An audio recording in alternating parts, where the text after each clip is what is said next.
ਸਤਿ ਸ਼੍ਰੀ ਅਕਾਲ, ਨਮਸਕਾਰ ਤੇ ਆਦਾਬ। ਮੈਂ ਹਾਂ ਹਰਜਿੰਦ ਕੌਰ ਮੰਗੜ ਤੇ ਤੁਸੀਂ ਦੇਖ ਰਹੇ ਹੋ ਇੰਡੋਜ਼ ਟੀਵੀ। ਸਵਾਗਤ ਹੈ ਜੀ ਸਾਰਿਆਂ ਦਾ। ਬੁਲੇਟਿਨ ਦੀ ਸ਼ੁਰੂਆਤ ਕਰਦੇ ਹਾਂ ਜੀ। ਵਿਚਾਰਾਂਗੇ ਆਸਟ੍ਰੇਲੀਆ ਤੇ ਇੰਡੀਆ ਦੇ ਮੁੱਦੇ ਤੇ ਸਾਡੇ ਨਾਲ ਚਰਚਾ ਕਰਨ ਲਈ ਜੁੜ ਚੁੱਕੇ ਨੇ ਸਿਡਨੀ ਤੋਂ ਪੋਲੀਟੀਕਲ ਐਨਾਲਿਸਟ ਪ੍ਰਭਜੋਤ ਸੰਧੂ ਜੀ। ਕਰਦੇ ਹਾਂ ਜੀ ਉਹਨਾਂ ਦਾ ਸਵਾਗਤ। ਪ੍ਰਭਜੋਤ ਸੰਧੂ ਜੀ, ਬਹੁਤ-ਬਹੁਤ ਸਵਾਗਤ ਹੈ ਜੀ ਤੁਹਾਡਾ ਜੀ। ਸਤਿ ਸ਼੍ਰੀ ਅਕਾਲ ਜੀ। ਇੰਡੋਜ਼ ਟੀਵੀ ਦੇਖ ਰਹੇ ਸਾਰੇ ਆਸਟ੍ਰੇਲੀਆ ਵਿੱਚ ਬੈਠੇ ਹੋਏ ਦਰਸ਼ਕਾਂ ਨੂੰ ਬਹੁਤ ਪਿਆਰ ਭਰੀ ਸਤਿ ਸ਼੍ਰੀ ਅਕਾਲ।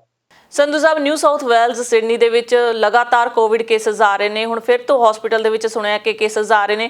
ਕਿਹੋ ਜਿਹਾ ਮਾਹੌਲ ਹੈ ਜੀ, ਜਾਣਨਾ ਚਾਹਾਂਗੇ ਸਿਡਨੀ ਦੇ ਹਾਲਾਤ ਕਿਹੋ ਜਿਹੇ ਨੇ ਹੁਣ?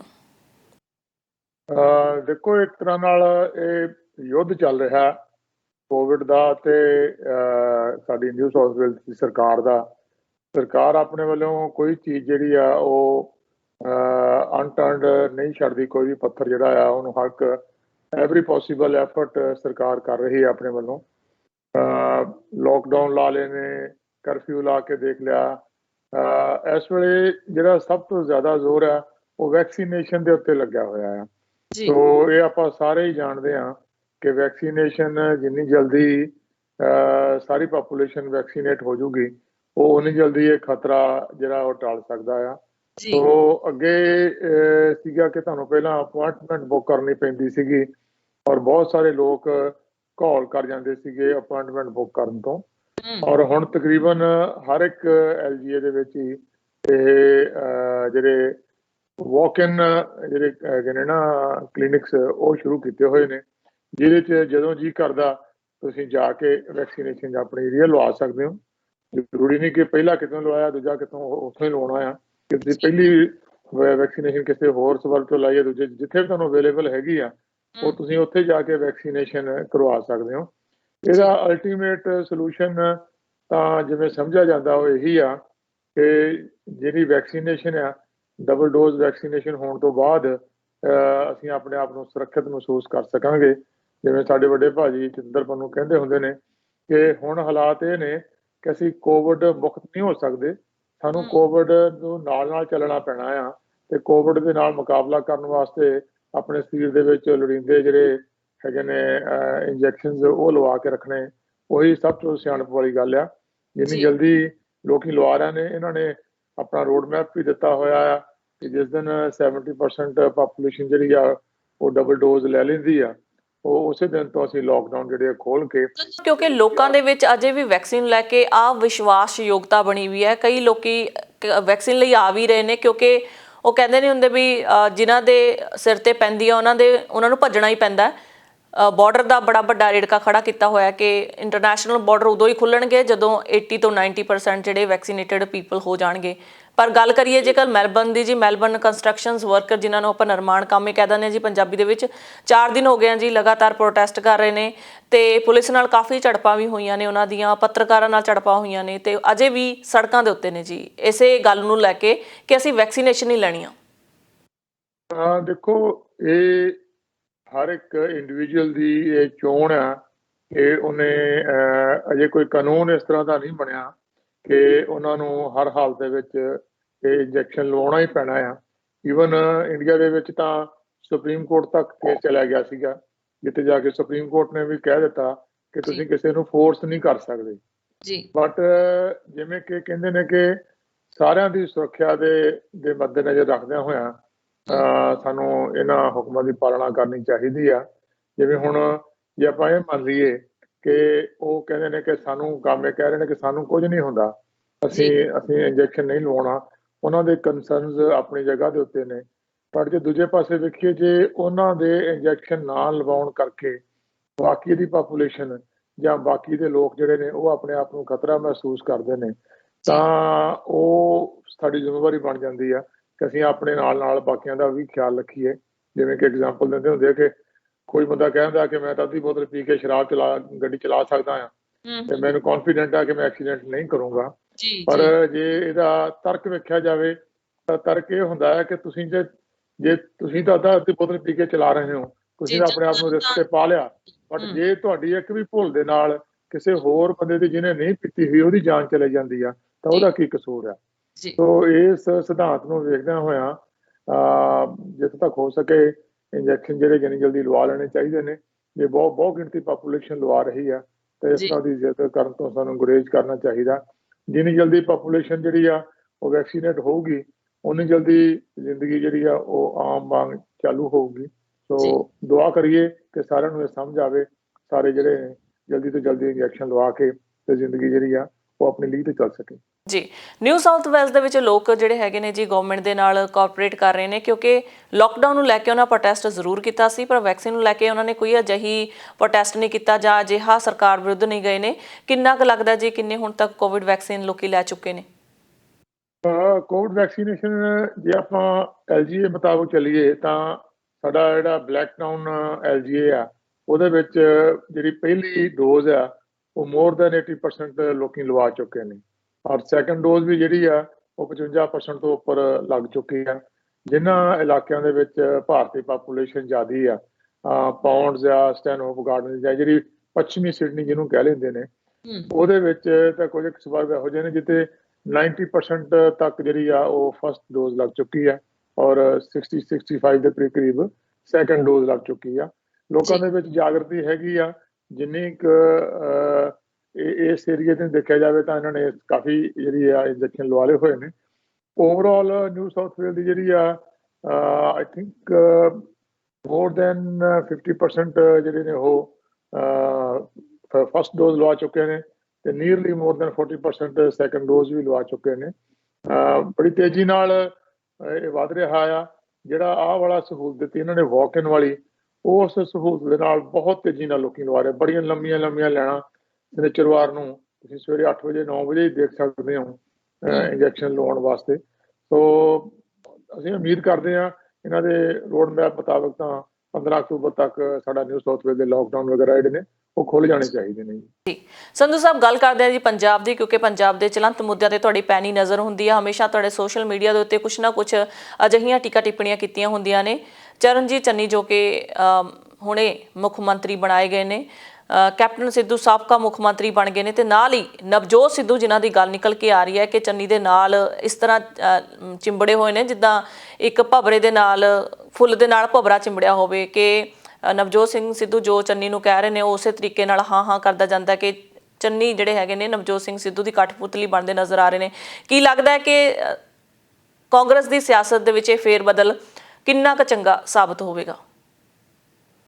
ਦੇਖੋ, ਪਿਛਲੇ ਦਿਨੀ ਜਦੋਂ ਬੜੀ ਤੇਜ਼ੀ ਨਾਲ ਘਟਨਾਵਾਂ ਵਾਪਰੀਆਂ, ਮੁੱਖ ਮੰਤਰੀ ਨੂੰ 24 ਘੰਟਿਆਂ ਦੇ ਅੰਦਰ ਅਸਤੀਫਾ ਦੇਣਾ ਪਿਆ, ਔਰ ਉਸ ਤੋਂ ਬਾਅਦ ਜਿਹੜੇ ਅਗਲੇ 24 ਘੰਟੇ ਸੀਗੇ ਉਹ ਇੰਨੇ ਕੁ ਦਿਲਚਸਪ ਸੀਗੇ ਕਿ ਲੋਕ ਜਿਹੜੇ ਆ ਉਹ ਹੈਰਾਨ ਹੋ ਰਹੇ ਸੀ। ਸਵੇਰ ਤੋਂ ਲੈ ਕੇ 8-10 ਨਾਵਾਂ ਦੇ ਉੱਤੇ ਚਰਚਾ ਚੱਲ ਰਹੀ ਸੀ। ਸਭ ਤੋਂ ਪਹਿਲਾਂ ਜਾਖੜ ਸਾਹਿਬ ਦਾ ਨਾਂ ਸਭ ਤੋਂ ਅੱਗੇ ਚੱਲ ਰਿਹਾ ਸੀਗਾ, ਉਸ ਤੋਂ ਬਾਅਦ ਸੁਖਜਿੰਦਰ ਸਿੰਘ ਹੁਣਾਂ ਦਾ ਨਾਂ ਚੱਲਿਆ, ਔਰ ਦਿਲਚਸਪ ਗੱਲ ਇਹ ਆ ਕਿ ਇਹਨਾਂ ਸਾਰੇ ਚਰਚਾ ਵਾਲੇ ਨਾਵਾਂ ਦੇ ਵਿੱਚ ਸਿੱਧੂ ਸਾਹਿਬ ਦਾ ਨਾਂ ਕਿਤੇ ਵੀ ਨਹੀਂ ਸੀਗਾ। ਜਾਂ ਤਾਂ ਇਹ ਉਹਨਾਂ ਦੀ ਇੱਕ ਸੋਚੀ ਸਮਝੀ ਸਕ੍ਰਿਪਟ ਆ ਜਿਹਦੇ ਮੁਤਾਬਕ ਉਹਨਾਂ ਨੂੰ ਉਹ ਆਉਣ ਵਾਲੀਆਂ 2022 ਦੀਆਂ ਚੋਣਾਂ ਵਾਸਤੇ ਬਚਾ ਕੇ ਰੱਖਣਾ ਚਾਹੁੰਦੇ ਨੇ, ਔਰ ਉਹਨਾਂ ਦੇ ਦਾਅ ਹਜੇ ਫਿਲਹਾਲ ਨਹੀਂ ਸੀ ਕੱਢਣਾ ਚਾਹੁੰਦੇ। ਅਚਾਨਕ ਨਾਂ ਉੱਭਰਿਆ ਸਾਡੇ ਮਾਝੇ ਦੇ ਜਰਨੈਲ ਸੁਖਜਿੰਦਰ ਸਿੰਘ ਰੰਧਾਵਾ ਹੁਣਾਂ ਦਾ। ਇੱਕ ਵਾਰ ਲੱਡੂ ਵੀ ਵੰਡੇ ਗਏ, ਖਬਰਾਂ ਵੀ ਸ਼ੇਅਰ ਹੋ ਗਈਆਂ, ਚੈਨਲਸ ਨੇ ਵੀ ਇਹ ਖਬਰ ਚਲਾਤੀ, ਸਾਡੇ ਵਰਗਿਆਂ ਤੱਤਿਆਂ ਜਿਹੜੇ ਫੇਸਬੁੱਕ ਵਾਲੇ ਸੀਗੇ ਉਹਨਾਂ ਨੇ ਵੀ ਖਬਰ ਚਲਾ ਕੇ ਵੀ ਭਾਈ ਸਾਡਾ ਮਾਝੇ ਵਾਲਾ ਬਣ ਗਿਆ। ਪਰ 15 ਮਿੰਟਾਂ ਬਾਅਦ ਹੀ ਖਬਰ ਇਹ ਆ ਗਈ ਕਿ ਹੁਣ ਚਰਨਜੀਤ ਸਿੰਘ ਚੰਨੀ ਜਿਹੜੇ ਨੇ ਉਹ ਆਪਣੇ ਅਗਲੇ ਹੋਣਗੇ ਮੁੱਖ ਮੰਤਰੀ। ਔਰ ਜੇ ਆਪਾਂ ਇਹਨੂੰ ਓਵਰਆਲ ਦੇਖੀਏ ਤਾਂ ਇਹ ਕਾਂਗਰਸ ਦਾ ਇੱਕ ਮਾਸਟਰ ਸਟਰੋਕ ਆ, ਕਿਉਂਕਿ ਅਗਲੇ ਜਿਹੜੀ 2022 ਦੀ ਚੋਣ ਆ ਉਹਦੇ ਵਿੱਚ ਸਾਰੀਆਂ ਧਿਰਾਂ ਦਾ ਜ਼ੋਰ ਇਸ ਗੱਲ ਤੇ ਲੱਗਿਆ ਹੋਇਆ ਕਿ ਅਸੀਂ ਅਨੁਸੂਚਿਤ ਜਾਤੀਆਂ ਨੂੰ ਅਸੀਂ ਮਾਣ ਤਾਣ ਦੇਵਾਂਗੇ, ਔਰ ਸਾਰੀਆਂ ਪਾਰਟੀਆਂ ਕਹਿ ਰਹੀਆਂ ਅਸੀਂ ਡਿਪਟੀ ਬਣਾਵਾਂਗੇ, ਔਰ ਕਾਂਗਰਸ ਨੇ ਅਪਰ ਹੈਂਡ ਲੈਂਦਿਆਂ ਹੋਇਆਂ ਉਹਨਾਂ ਨੂੰ ਡਿਪਟੀ ਦੀ ਥਾਂ ਤੇ ਡਾਇਰੈਕਟਲੀ ਮੁੱਖ ਮੰਤਰੀ ਬਣਾਤਾ। ਉਸ ਵਰਗ ਵਿੱਚੋਂ ਆਏ ਹੋਏ ਚੰਨੀ ਸਾਹਿਬ ਆਏ ਨੇ ਜਿਹਨਾਂ ਨੂੰ ਅਸੀਂ ਪਛੜਿਆ ਹੋਇਆ ਜਾਂ ਅਨੁਸੂਚਿਤ ਜਾਤੀਆਂ ਕਹਿ ਲੈਂਦੇ ਹਾਂ। ਜੇ ਆਪਾਂ ਉਹਨਾਂ ਦੇ ਨਿੱਜੀ ਕ੍ਰੈਡੈਂਸ਼ੀਅਲ ਦੇਖੀਏ ਤਾਂ ਪੜ੍ਹੇ ਲਿਖੇ ਨੇ, ਡਬਲ MA ਕੀਤੀ ਹੈ, ਔਰ ਬੜੇ ਉਹ ਇੱਥੇ ਤੱਕ ਪਹੁੰਚੇ ਨੇ। ਔਰ ਅਸੀਂ ਉਮੀਦ ਕਰਦੇ ਹਾਂ ਕਿ ਇਹ ਪਹਿਲੀ ਵਾਰੀ ਵੇਖਿਆ ਗਿਆ ਆ ਕਿ ਜਿਹੜੀ ਮੁੱਖ ਮੰਤਰੀ ਦੀ ਜਿਹੜੀ ਕੁਰਸੀ ਆ ਉਹਦੇ ਵਿੱਚੋਂ ਹਾਕਮ ਘੱਟ ਤੇ ਸੇਵਕ ਵੱਧ ਨਜ਼ਰ ਆ ਰਿਹਾ। ਔਰ ਅਸੀਂ ਉਮੀਦ ਕਰਦੇ ਹਾਂ ਕਿ ਇਹ ਸੇਵਕ ਨੂੰ ਹੁਣ ਚੱਲਣ ਦਿੱਤਾ ਜਾਵੇ। ਜਿਸ ਤਰ੍ਹਾਂ ਨਾਲ ਸਿੱਧੂ ਸਾਹਿਬ ਉਹਨਾਂ ਦੇ ਦੁਆਲੇ ਘੇਰਾ ਘੱਤੀ ਫਿਰਦੇ ਨੇ, ਉਹ ਕੋਈ ਬਹੁਤਾ ਵਧੀਆ ਸਿਆਣਪ ਵਾਲਾ ਕਦਮ ਨਹੀਂ ਕਿਹਾ ਜਾ ਸਕਦਾ। ਉਹਦੇ ਨਾਲ ਕਾਂਗਰਸ ਦੀ ਵੀ ਜੱਗ ਹਸਾਈ ਹੁੰਦੀ ਆ, ਸਿੱਧੂ ਸਾਹਿਬ ਦੀ ਆਪਣੀ ਵੀ ਜੱਗ ਹਸਾਈ ਹੁੰਦੀ ਆ। ਜੇ ਉਹਨਾਂ ਨੇ ਕਿਤੇ, ਮੈਂ ਲਿਖਿਆ ਵੀ ਸੀ ਕਿ ਪ੍ਰਧਾਨਗੀ ਦਾ ਸਬਕ ਲੈਣਾ ਹੋਵੇ ਤਾਂ ਸੋਨੀਆ ਗਾਂਧੀ ਤੋਂ ਲੈਣਾ ਚਾਹੀਦਾ।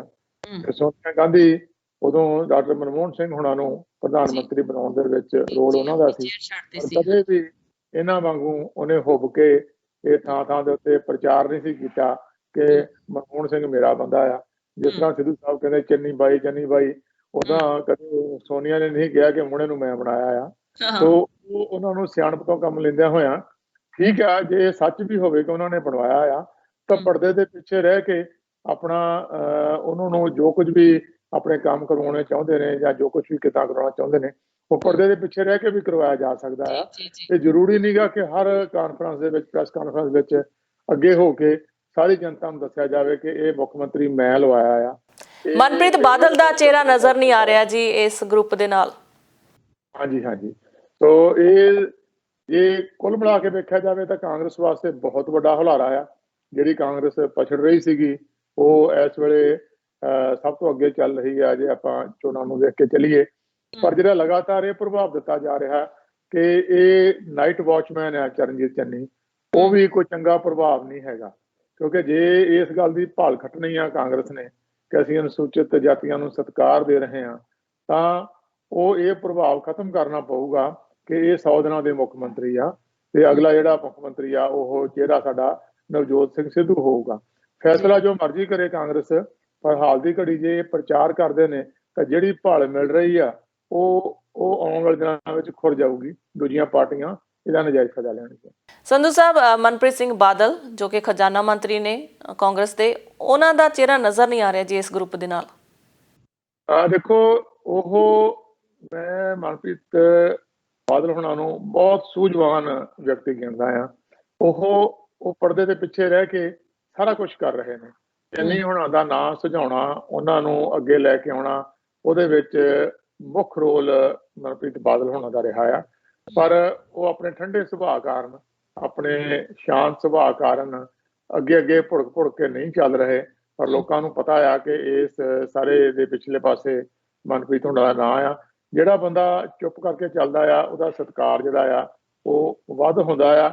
ਔਰ ਇਸ ਵੇਲੇ ਜਿਹੜਾ ਇੱਕ ਪ੍ਰਭਾਵ ਨਵਜੋਤ ਸਿੱਧੂ ਹੁਣਾਂ ਦਾ ਪ੍ਰਧਾਨ ਬਣਨ ਤੋਂ ਪਹਿਲਾਂ ਆਮ ਲੋਕਾਂ ਦੇ ਵਿੱਚ ਸੀ ਜਾਂ ਪੜ੍ਹੇ ਲਿਖੇ ਲੋਕਾਂ ਦੇ ਵਿੱਚ ਸੀ, ਉਹ ਲਗਾਤਾਰ ਉਹਨਾਂ ਦਾ ਪ੍ਰਭਾਵ ਜਿਹੜਾ ਉਹਨੂੰ ਖੋਰਾ ਲੱਗ ਰਿਹਾ ਆ। ਉਹਨਾਂ ਦੀ ਬੋਡੀ ਲੈਂਗੁਏਜ ਕਰਕੇ, ਉਹਨਾਂ ਦੇ ਜਿਹੜੇ ਬਿਆਨਾਂ ਦਾ ਕਰਕੇ, ਉਹਨਾਂ ਦੇ ਗੱਲਬਾਤ ਕਰਨ ਦੇ ਢੰਗ ਦਾ ਕਰਕੇ ਉਹ ਆਪਣੀ ਸਟੇਟਸਮੈਨਸ਼ਿਪ ਨਹੀਂ ਵਿਖਾ ਰਹੇ। ਉਹਨਾਂ ਨੂੰ ਬੜੇ ਇਮਾਨਦਾਰ ਨੇ ਔਰ ਬੜੇ ਵਿਜ਼ਨਰੀ ਨੇ। ਅਸੀਂ ਸਮਝਦੇ ਹਾਂ ਕਿ ਉਹਨਾਂ ਤੋਂ ਪੰਜਾਬ ਜਿਹੜਾ ਆ ਉਹ ਲੀਹ ਤੇ ਚੜਾਇਆ ਜਾ ਸਕਦਾ ਆ। ਪਰ ਉਹਨਾਂ ਨੂੰ ਆਪਣੀ ਭਾਸ਼ਾ ਦੇ ਉੱਤੇ, ਆਪਣੇ ਸਰੀਰਕ ਭਾਸ਼ਾ ਤੇ, ਗੱਲਬਾਤ ਦੇ ਅੰਦਾਜ਼ ਦੇ ਉੱਤੇ ਆਪਣੀਆਂ ਉਹ ਆਉਣ ਵਾਲੇ ਦਿਨਾਂ ਵਿੱਚ ਆਪਾਂ ਨੂੰ ਉਹਨਾਂ ਨੂੰ ਖਿਆਲ ਰੱਖਣਾ ਪਊਗਾ। ਅਦਰਵਾਈਜ਼ ਜੇ ਇਹ ਖੋਰਾ ਲਗਾਤਾਰ ਚੱਲਦਾ ਰਿਹਾ, ਲੋਕਾਂ ਦੇ ਮਨਾਂ ਦੇ ਵਿੱਚੋਂ ਲੈਣ ਲੱਗਿਆ ਵੀ ਬਹੁਤਾ ਸਮਾਂ ਨਹੀਂ ਲੱਗਦਾ। ਭਾਰਤ ਸਰਕਾਰ ਨੇ ਜੀ ਕੋਵਿਡ ਨਾਲ ਮਰਨ ਵਾਲੇ ਮਰੀਜ਼ਾਂ ਲਈ 50,000 ਦਾ ਮੁਆਵਜ਼ਾ ਐਲਾਨ ਕੀਤਾ ਹੈ। ਕਿਸ ਤਰ੍ਹਾਂ ਦੇਖਦੇ ਹੋ ਤੁਸੀਂ? ਦੇਖੋ, ਮੁਆਵਜ਼ਾ ਜਿਹੜੇ ਲੋਕ ਇਹਦਾ ਸ਼ਿਕਾਰ ਹੋ ਕੇ ਆਪਣੀ ਜਾਨ ਗਵਾ ਲੈਂਦੇ ਨੇ, ਉਹਨਾਂ ਦੇ ਪਰਿਵਾਰ ਪਿੱਛੇ ਜਿਹੜੇ ਨੇ, ਉਹਨਾਂ ਦੇ ਉੱਤੇ ਕੀ ਬੀਤਦੀ ਆ। ਖਾਸ ਤੌਰ ਤੇ ਭਾਰਤ ਦੇ ਵਿੱਚ ਜਦੋਂ ਇੰਨੀ ਗਰੀਬ ਜਨਤਾ ਆ ਕਿ ਜਿਨ੍ਹਾਂ ਨੂੰ ਦੋ ਵੇਲੇ ਰੋਟੀ ਜਿਹੜਾ ਲੈ ਕੇ ਦੇਣ ਵਾਲਾ ਜਦੋਂ ਉਹ ਵੀ ਘਰ ਦਾ ਪਰਿਵਾਰ ਜੀ ਚਲਿਆ ਜਾਂਦਾ ਆ ਤਾਂ ਜ਼ਿੰਦਗੀ ਖਤਮ ਹੋ ਜਾਂਦੀ ਆ। ਪਰ 50,000 ਬੜੀ ਨਿਗੂਣੀ ਜੀ ਰਕਮ ਆ। ਮੈਂ ਸਮਝਦਾ ਕਿ ਇਹ ਕੋਈ ਬਹੁਤ ਵਧੀਆ ਜਾਂ ਬਹੁਤ ਵੱਡੀ ਰਕਮ ਨਹੀਂ ਹੈਗੀ। ਬਟ ਕਹਿੰਦੇ ਨੇ something is better than nothing. ਜੇ ਕੁਝ ਨਾ ਕੁਝ ਹੋ ਰਿਹਾ ਆ ਤਾਂ ਇਹ 50,000 ਦੀ ਜਿਹੜੀ ਵੈਲਿਊ ਆ ਨਾ, ਉਹ ਪੰਜਾਬ 'ਚ ਜੰਮੇ ਬੰਦੇ ਵਾਸਤੇ 50,000 ਦੀ ਵੈਲਿਊ ਹੋ ਰਿਹਾ। ਤੇ ਬਿਹਾਰ ਦੇ ਪਛੜੇ ਹੋਏ ਇਲਾਕੇ ਦੇ ਵਿੱਚ ਜਿੱਥੇ ਐਵਰੇਜ ਜਿਹੜੀ ਵੇਜ ਆ ਲੋਕਾਂ ਦੀ ਉਹ ਮਤਲਬ ਸਾਰੇ ਮਹੀਨੇ ਦੀ 2,000 ਰੁਪਇਆ ਵੀ ਨਹੀਂ ਹੈਗੀ, ਉਹਨਾਂ ਵਾਸਤੇ 50,000 ਦਾ ਮੁੱਲ ਬਹੁਤ ਵਧੀਆ ਆ। ਸੋ ਸਰਕਾਰ ਦੀ ਜਿਹੜੀ ਆ ਇਸ ਪਹਿਲ ਕਦਮੀ ਦਾ ਜਿਹੜਾ ਉਹਨੂੰ ਵੈਲਕਮ ਕੀਤਾ ਜਾਣਾ ਚਾਹੀਦਾ ਆ। ਪਰ ਜਿੱਥੇ ਜ਼ਰੂਰੀ ਇਹ ਆ ਕਿ ਕੋਵਿਡ ਨਾਲ ਮਰਨ ਵਾਲੇ ਲੋਕਾਂ ਦੀ ਜਿਹੜੀ ਆ ਉਹਨਾਂ ਨੂੰ ਭਰਪਾਈ ਕਰਨ ਦੀ ਥਾਂ ਦੇ ਉੱਤੇ ਯਤਨ ਇਹ ਕੀਤੇ ਜਾਣ ਕਿ ਉਹਨਾਂ ਨੂੰ ਉਹ ਕੋਈ ਕੋਵਿਡ ਨਾਲ ਮਰੇ ਹੀ ਨਾ। ਇੱਦਾਂ ਦੀਆਂ ਹੈਲਥ ਸਹੂਲਤਾਂ ਜਿਹੜੀਆਂ ਪ੍ਰਦਾਨ ਕੀਤੀਆਂ ਜਾਣ, ਵੈਕਸੀਨੇਸ਼ਨ ਦਾ ਪ੍ਰਬੰਧ ਕੀਤਾ ਜਾਵੇ, ਹੋਰ ਸਿਹਤ ਸਹੂਲਤਾਂ ਦੇ ਵਿੱਚ ਇਸ ਤਰ੍ਹਾਂ ਦੇ ਬੰਦੋਬਸਤ ਕੀਤੇ ਜਾਣ ਕਿ ਲੋਕ ਉਹ ਜਿਹੜੇ ਨੇ ਇਹ ਕੋਵਿਡ ਨਾਲ ਚੰਗੀ ਤਰ੍ਹਾਂ ਲੜ ਸਕਣ, ਬਜਾਏ ਇਸਦੇ ਕਿ ਉਹ ਜਾਨ ਗਵਾ ਕੇ 50,000 ਰੁਪਏ ਘਰ ਲੈ ਕੇ ਜਾਣ। ਜੀ ਬਹੁਤ ਬਹੁਤ ਸ਼ੁਕਰੀਆ ਸੰਧੂ ਸਾਹਿਬ ਸਾਰੀ ਜਾਣਕਾਰੀ ਦੇ ਲਈ। ਅਗਲੇ ਹਫਤੇ ਫਿਰ ਮਿਲਾਂਗੇ ਜੀ। ਜੀ ਜੀਵਨ ਜੀ, ਸਤਿ ਸ਼੍ਰੀ ਅਕਾਲ। ਦਰਸ਼ਕੋ ਸਮਾਂ ਹੋ ਚੱਲਿਆ ਤੁਹਾਡੇ ਤੋਂ ਵੀ ਇਜਾਜ਼ਤ ਲੈਣ ਦਾ। ਨਵੇਂ ਤੇ ਤਾਜ਼ਾ ਖਬਰਾਂ ਲਈ ਦੇਖਦੇ ਰਹੋ ਇੰਡੋਜ਼ ਟੀਵੀ ਆਸਟ੍ਰੇਲੀਆ। ਧੰਨਵਾਦ।